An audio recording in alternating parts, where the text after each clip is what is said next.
Remercie. Je vous propose là, comme je vous l'ai suggéré tout à l'heure, d'aborder la question du débat sur Linky, parce que vous avez été plusieurs à l'avoir demandé et parce qu'aussi j'ai souhaité m'en saisir. Tout à l'heure, en ouvrant la séance, notre directeur général des services a brandi le dossier dans lequel se trouvent tous les courriers, nombreux courriers que nous avons reçus de la population pour s'inquiéter effectivement de l'installation de ces compteurs. Alors, moi, je vais être assez rapide dans mon propos et ensuite j'ouvre le débat. Chacun, comme ça, aura le temps d'intervenir. Alors, pour tout vous dire, à titre personnel, je n'avais pas d'opinion particulière sur ce dossier. Parce que, bon, voilà, il a fallu lire les courriers que nous avons reçus, nombreux. Il a fallu un peu se documenter, évidemment, et surtout ne pas être impressionné par le nombre de communes qui n'ont pas rechigné et qui ont laissé faire les choses en considérant que tout ceci n'était pas de leur compétence. Du reste, dans la campagne de communication d'Enedis, à la question peut-on refuser la pose du compteur Linky, vous avez une magnifique réponse qui dit que les compteurs Linky sont des outils de comptage de consommation d'électricité, vous savez. Ils font partie des biens concédés à Enedis par les collectivités locales, vous le savez. Le client doit donner l'accès, le client doit donner l'accès au compteur pour permettre à Enedis d'exercer sa mission de service public. Vous n'avez pas le choix. Si la commune ou l'intercommunalité, c'est toujours dans le document de communication d'Enedis que je me suis fait procurer. Si la commune ou l'intercommunalité a transféré la compétence qu'on appelle autorité organisatrice de la distribution d'électricité à une autorité concédante, c'est notre cas, elle n'a plus vocation à intervenir en la matière. D'autres documents de communication viennent vous dire circuler, il n'y a rien à voir, la commune n'a pas vocation à intervenir sur ce sujet. Vous avez dans les documents de communication d'Enedis, pour se faire une conviction, moi je suis le citoyen lambda, j'essaie de lire et de comprendre. Je me dis, mais attends, on me force la main quand même là.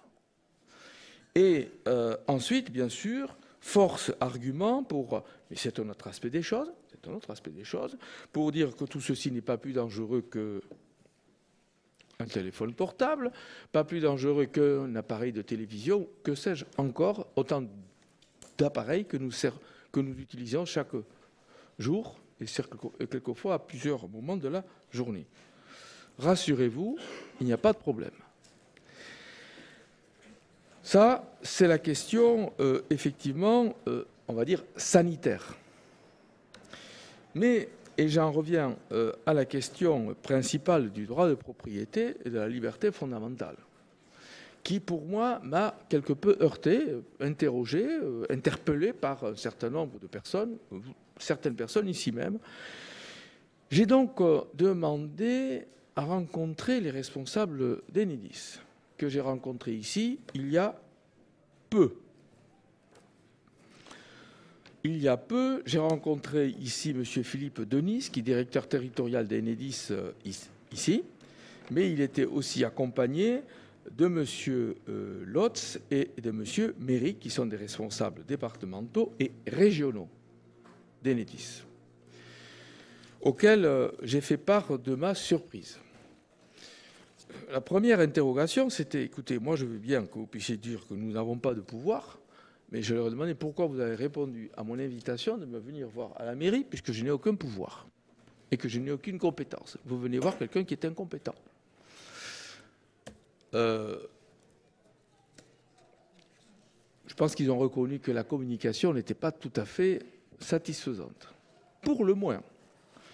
Parce que, et là, c'est sur le plan juridique qu'on peut argumenter, vous êtes propriétaire d'une villa. vous êtes propriétaire d'un appartement ou locataire d'un appartement.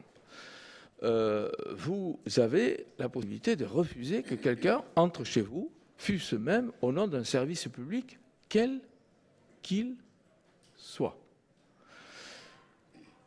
Cette particularité du droit de propriété, droit inviolable et sacré, de valeur constitutionnelle, fait que même dans une copropriété, on rentre dans la propriété privée aussi, même si on est dans des parties dites communes, parce que les parties communes ne sont pas publiques. Elles sont communes à des propriétaires privés, qui sont des propriétés individuelles. Tout à fait. Or, dans les copropriétés, Enedis est entré dans d'autres villes. Ici, beaucoup moins. Je vais terminer dans 2 secondes. Bon, on va y revenir, madame, vous allez le dire. En tout cas, ils sont entrés dans un certain nombre de lieux qui sont des propriétés privées en laissant penser qu'a priori, on n'avait pas le choix, ou dans des copropriétés en se contentant uniquement d'avoir un seul copropriétaire qui ouvre la porte et en considérant que ça suffisait, alors qu'un copropriétaire ne peut pas engager les autres copropriétaires. Alors, on se retrouve là devant une situation, alors je n'aborde pas le fond là encore, uniquement la forme. On se trouve devant une situation qui nous a émus avec mes collègues, j'en ai parlé avec celles et ceux qui sont en charge de ces sujets, Martine Isota, au titre de ses responsabilités, avec nos services également, et j'ai déclaré à la société Enedis que je demandais sur Bayonne un moratoire. On m'a expliqué qu'à Pau et à Biarritz, les choses s'étaient passées bien plus simplement. Et que les maires s'étaient livrés à la raison, c'est-à-dire aux arguments qui étaient avancés. Eh bien moi, à ce stade, et c'est pour ça que je parle d'un moratoire, le moratoire ne veut pas dire que rien n'est impossible demain. Stop pour l'instant. Alors, l'autorité incompétente que je suis, puisque je viens de vous lire le document de communication, le maire n'a pas compétence pour intervenir dans ce domaine puisqu'il a transféré la compétence à en l'occurrence, c'est le SDEPA, syndicat départemental d'électrification et d'énergie, département des Pyrénées-Atlantiques. Mais je vous rappelle que cette compétence-là, on l'a transférée, mais on la regarde. Parce qu'au SDEPA, nous avons des représentants, je ne me rappelle plus qui c'est qui est au SDEPA, mais tous les deux, c'est Françoise et Philippe, et ils sont là pour nous représenter auprès de ces organismes. Et certainement pas pour venir dire qu'on n'a pas à défendre nos libertés et nos droits. Alors, j'en ai parlé à la présidente du STEPA, qui se trouve être Madame Denise Simpé, et nous avons rencontré également le directeur de la CEPA, et donc la position de la ville de Bayonne, en fait du maire de Bayonne, de mes collègues avec lesquels j'ai consulté, c'est de dire moratoire. On arrête, j'ai demandé donc à mes interlocuteurs d'arrêter toute forme d'intervention dans les... Alors, on me dirait, à quel titre? Puisqu'après tout, il s'agit de droits de propriété de chaque particulier. Qu'on soit clair, si des particuliers ne voient rien à dire, ils ont parfaitement le droit d'ouvrir leurs portes. Je parle uniquement des personnes qui sont soit réfractaires, ou des personnes qui ne sont pas suffisamment informées ou mal informées. Parce que quand on est en train de vous expliquer, vous n'avez pas le choix, on est en train de diffuser une fausse information. Vous avez le choix. Vous avez le choix. Alors, cette question est une question de principe. Moi, je pense qu'il faut aller plus avant dans cette affaire et demander à Enedis d'une part, le moratoire, d'accepter ce moratoire, et d'autre part, de se mettre autour de la table pour aborder les questions de forme dont je vous parle, c'est qu'un aspect des choses, et les questions de fond, dont vous allez certainement me parler, parce que je suis resté beaucoup plus dans la forme que sur le fond. Je voulais vous faire part de cette position, et je vais donner la parole à monsieur... non, à Madame Wagner, qui va pour donc Bayona 2014 nous faire part de sa déclaration. Et ensuite Madame Aragon, je pense.